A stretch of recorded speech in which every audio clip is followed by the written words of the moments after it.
Hello प्यारे प्यारे बच्चों, कैसे हैं आप लोग। तो जल्दी से कॉपी कलम और नोटबुक उठा लीजिए और लिखना शुरू कर दीजिए।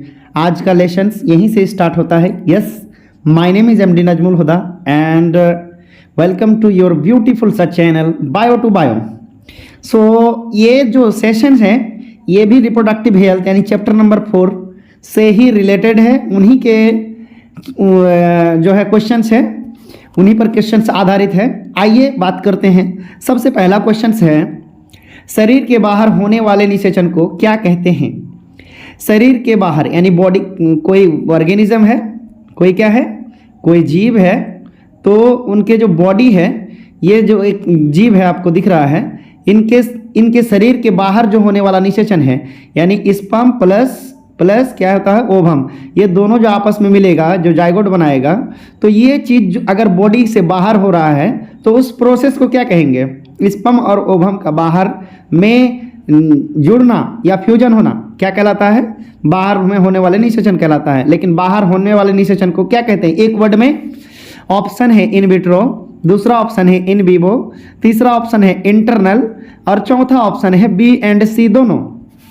तो क्या हो जाएगा बेटा, इसको कहते हैं क्या, इन विट्रो कहते हैं। क्या कहते हैं इनको, इन विट्रो कहते हैं। इन विट्रो का मतलब होता है बाहर होने वाले निषेचन। क्या, बाहर होने वाले निषेचन को इन विट्रो फर्टिलाइजेशन कहा जाता है। ठीक है, नेक्स्ट क्वेश्चन की ओर मूव करेंगे हम लोग। जल्दी से स्क्रीनशॉट या फिर लिख लीजिए, नोट कर लीजिए। चलिए, नेक्स्ट क्वेश्चन आपका कहा है कि जनन अंग मस्सा किसके द्वारा होता है। जनन अंग मस्सा का मतलब ये होता है जनन अंग में घाव हो जाना या फिर सेल्स का बढ़ जाना, गोश्त का बढ़ जाना। ठीक है, जनन अंग, तो जनन अंग यानी गुप्त अंग में क्या हो जाना, घाव हो जाना, बढ़ जाना, वो किसका जो है लक्षण होता है या किसके द्वारा फैलता है। ऑप्शन यहाँ पे है हेपेटाइटिस ए। याद रहे कि यहाँ पे जितने भी आपको बीमारी दिया गया है, यहाँ पे जितने भी बीमारी दिया गया है वो सारे के सारे एसटीडी का एग्जाम्पल है। एसटीडी क्या होता है आप जानते होंगे कि जो सेक्स के दौरान बीमारी फैल जाता है एक दूसरे में, उसी को एसटीडी या सेक्सुअली ट्रांसमिटेड डिजीज कहा जाता है।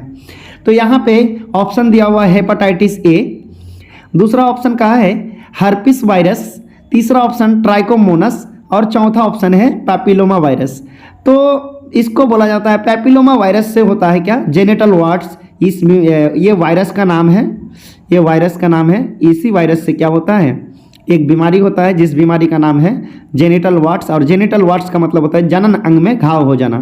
तो इसका आंसर क्या हो जाएगा, पैपिलोमा वायरस हो जाएगा। ठीक है, बाद बाकी आपका तीनों ऑप्शन जो हेपेटाइटिस ए है, हर्पिस वायरस, ट्राइकोमोनस, ये सारे के सारे थ्योरी में आप लोग पढ़ते हैं। चलिए, नेक्स्ट क्वेश्चन आपका कहा है जनसंख्या पर निबंध किसके द्वारा लिखा गया या जनसंख्या पर निबंध लिखा गया। NAC1 return one population, population पर एक ऐसी लिखा गया, किसके द्वारा लिखा गया। तो डार्विन, ऑप्शन है डार्विन, ऑप्शन है मल्थस, लेमार्क, डिवराइज। तो डार्विन जो होता है, वो डार्विन जो दिया था वो नेचुरल सिलेक्शन का थ्योरी दिया था। नेचुरल सिलेक्शन ये भी बहुत फेमस है। नेचुरल सिलेक्शन का मतलब होता है प्राकृतिक चयन। तो आप लोग लिख लेंगे मेल्थस, ये ऐसी लिखा था। क्या लिखा था, ये ऐसी लिखा था। यही आंसर हो जाएगा आपका, लेकिन मैं लिख देता हूं आपको। ये जो है ना, क्या बोलते हैं, अर्जित गुणों का सिद्धांत दिया था। कौन सा, अर्जित गुणों का सिद्धांत दिया था लेमार्क ने। डी ब्राइज क्या दिया था, फिर डी ब्राइज जो है म्यूटेशन दिया था। क्या दिया था, म्यूटेशन। म्यूटेशन का मतलब होता है उत्परिवर्तन। ठीक है, ये चारों का मैंने एक्सप्लेन कर दिया। डार्विन ने नेचुरल सिलेक्शन दिया था, मेल्थस ऐसी लिखा था जनसंख्या पर या पॉपुलेशन पर, लेमार्क ने अर्जित गुणों का सिद्धांत दिया था और डी ब्राइज ने म्यूटेशन यानी उत्परिवर्तन का थ्योरी दिया था। चलिए नेक्स्ट क्वेश्चन। नेक्स्ट क्वेश्चन है कौन सी बीमारी राइनो वायरस द्वारा होती है। राइनो एक वायरस है, ठीक है, इस वायरस से कौन सा बीमारी होता है। Which disease is caused bye rhino virus. जल्दी से आंसर करेंगे। जी हाँ, तो इसका आंसर मैं बिल्कुल समझ सकता हूँ, आप लोग कर लिए होंगे। मैं थोड़ा सा एक्सप्लेन कर देता हूँ कि राइनो वायरस द्वारा क्या होता है और जो बहुत सारे बीमारी दिया हुआ है वो किसके द्वारा। देखिए, टाइफाइड होता है एक बैक्टीरिया द्वारा, जिस बैक्टीरिया को बोला जाता है साल्मोनेला टाइफी। नोट करते जाएंगे आप लोग, साल्मोनेला टाइफी, TYPHY, टाइफी है यहाँ पर। कॉमन कोल्ड जो होता है, कॉमन कोल्ड ही किसके द्वारा होता है? राइनो वायरस के द्वारा। कॉमन कोल्ड किसके द्वारा होता है? राइनो वायरस के द्वारा। एड्स किसके द्वारा होता है? आप जानते हैं, रेट्रो वायरस या फिर HIV वायरस जिसको कहते हैं, रेट्रो वायरस या फिर HIV virus. HIV virus actually retro virus के खानदान से बिलोंग करता है। रेट्रो वायरस क्या होता है इसका डेफिनेशन में एड्स वाला लेक्चर में बताऊंगा आप लोग को। और हाँ, जरूरी ऐलान ये है कि 1 अक्टूबर से आप लोग का थ्योरी भी स्टार्ट हो रहा है, पूरा चैप्टर वाइज, वन शॉट, छोटा छोटा लेक्चर में हम लेके आएंगे। नेक्स्ट, रेबीज जो होता है वो कौन सा वायरस की वजह से होता है?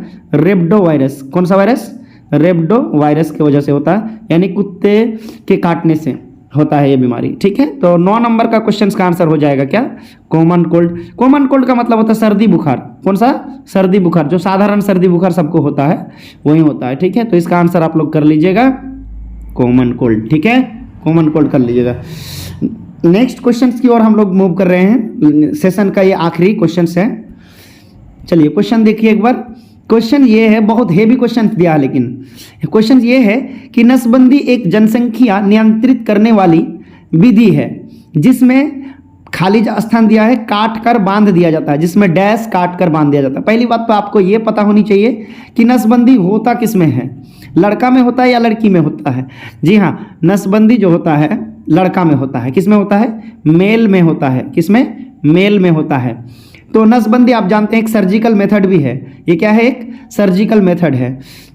कौन सा मेथड? सर्जिकल मेथड, जिसमें डॉक्टर द्वारा एक नस को काट करके क्या कर दिया जाता है? बांध देता है। तो फॉलोपियन ट्यूब नहीं, अगर फॉलोपियन ट्यूब को अगर बांध देगा काट करके तो इसको क्या बोलते हैं जानते हैं? नलबंदी। क्या कहते हैं इसको? नलबंदी। जी हाँ, नलबंदी लिख लीजिएगा आप लोग, नलबंदी। वास डिफरेंस को एक्चुअली इसमें काटा जाता है। किसको काटा जाता है बेटा? वास डिफरेंस को काटा जाता है इसमें। ठीक है, वास डिफरेंस आप लोग आंसर कर लीजिएगा। तो यस गाइस, अगर वीडियो अच्छा लगे तो do like, do share and do subscribe.